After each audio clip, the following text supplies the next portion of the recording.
Hey everybody, welcome to Average Guy Opinions. I'm your average guy, John Corelli.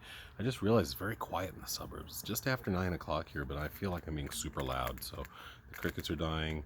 Um, there's no noise. It's kind of nice, but trying to not bug the neighbors too much. Might have to bring it indoors pretty soon. It's probably about 45, 50 degrees out. I love it.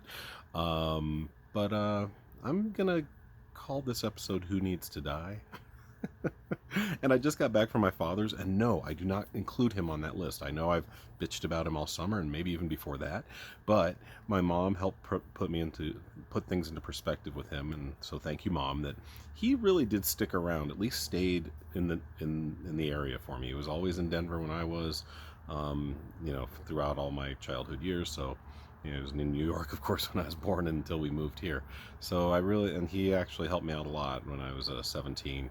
And my mom kind of got sick of me, and I'm not blaming her because I was not doing well.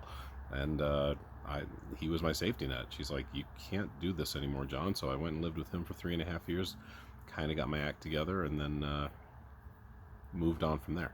But there are a lot of people I do want to die. I want to make this try to make this. I'm working on a comedy bit about this, so I don't want to get all dark with it. Plenty of people that do need to die.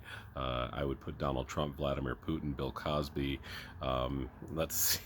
I'd put a lot of people in that ship, but that's no fun. Let's think about people that need to die, but it's funny. Shall we? How about Shaquille O'Neal? I think that's hilarious because that guy is everywhere. Oh my God. It's like you can't go through 2, 3 commercials in a row without seeing Shaq. And then I talk to people about it, they're like, well, he needs to make money too. No, he doesn't.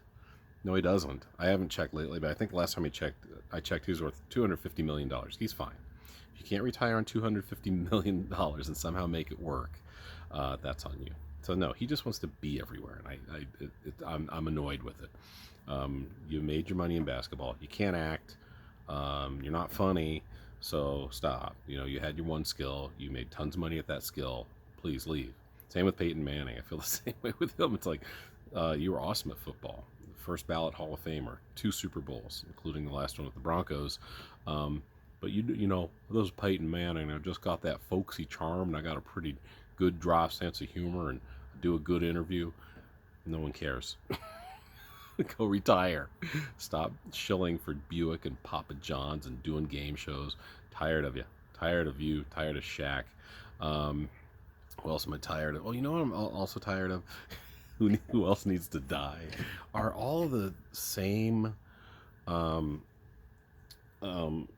gosh, characters that we've gotten used to over the last maybe 20 years for especially insurance, like Flo. I know she's a talented lady, but I'm tired of her. She needs to go away.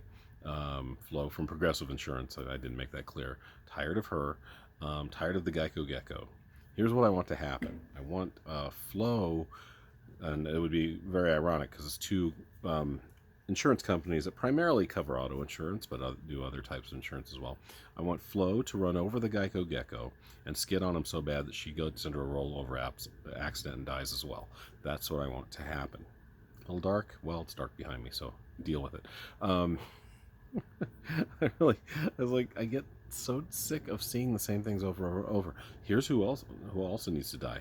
All these people that after a pandemic that kicked the economy in the balls, has us at a record number of homeless people, and frankly has a lot of people on the ropes financially.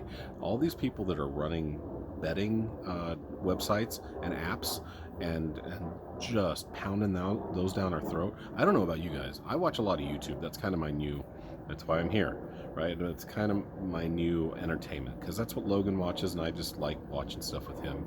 I don't like all of it. I like a lot of it. I've done an episode about that where I talked about YouTubers that I like, and most of them are probably around 30. They're young. They could be my kids' age, but I like the content they create.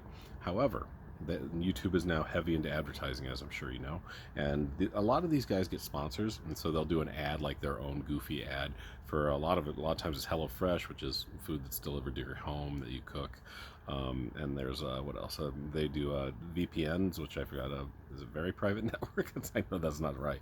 That's the way I think of it. That's a VPN network that you can actually kind of fake your IP address, I guess. when you're online. So like you can say you're from Canada because this is how dumb the internet can be and how greedy movie companies and entertainment companies can be. You can go you have to go to like another country to get the same show that maybe we like. There's things we can't get in the United States that they can get in Canada or England or Australia and vice versa.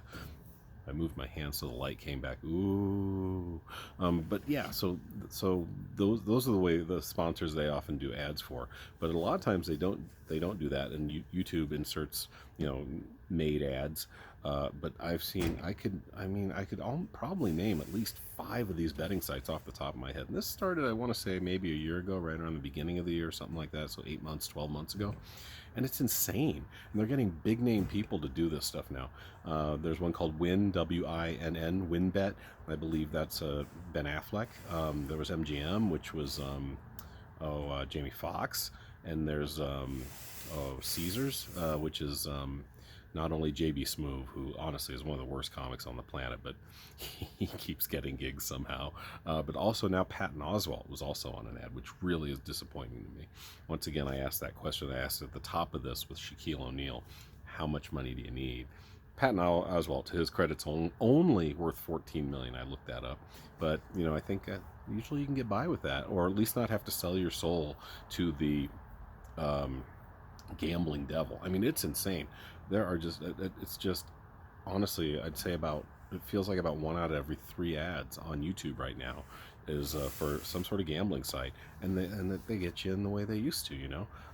They say, oh, you could just put $1 down, you win 1,000. You get enough people to put $1 down, that's a lot of dollars.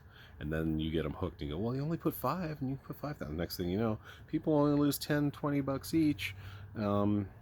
Yeah, and then these people are making money, and other people are losing money, and that $5, $10 might not mean a lot to us, but there are enough people. Gamblers Anonymous exists for a reason, does it not? So all you gambling people that had money in the first place and decided to put it into an app that sucks money from other people with there's not even a product behind it. You're just betting on something. Buy. You need to die. I also saw one. This is something.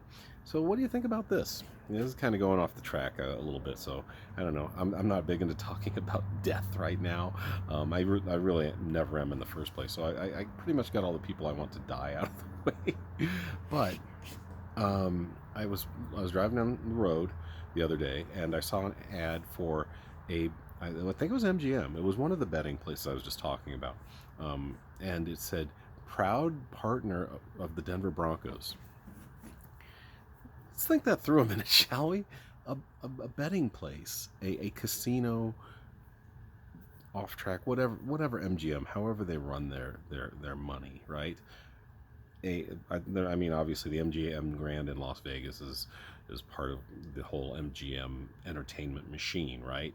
But this is part of that machine. But this is like the gambling branch, right? This is the betting branch. On the same billboard, they are partners with the Denver Broncos. How the hell is the NFL legitimate anymore if you are partnered with a betting app? I assume every team in the NFL has this now. Are they all MGM? Even then, I would be highly suspicious betting money with MGM or betting through MGM for my team. And I mean, and by the way, at this point shaving is very easy. You have a kick or miss. That's it. That's all it takes. It doesn't take a lot to shave points. If a kicker goes in, their team's down or up by 4, let's say. He's got to kick a field goal, 40-yarder, so it's like an iffy distance, it's missable, but it's usually made because kickers are amazing these days. The guy goes to kick the field goal and shanks it, and his team was favored by 7. Now they only win by 4. Holy shit, that's frightening. That's frightening to me that the betting can influence the game. Just the way the advertising has influenced the game. When I was a kid, you could get through a game in 2.5 to 3 hours. Now it's more like 3.5 hours because of all the advertising, and it affects the integrity of the game. I've mentioned that in a past video. I'm not going to go off too much, and I'm almost out of time anyway. But yeah, those are some people and entities that I think need to die. I hope you guys are alive and well. I hope you're having a great day, afternoon, or evening, or whatever it is you're having. I'll talk to you guys next time. Have a great whatever. Bye.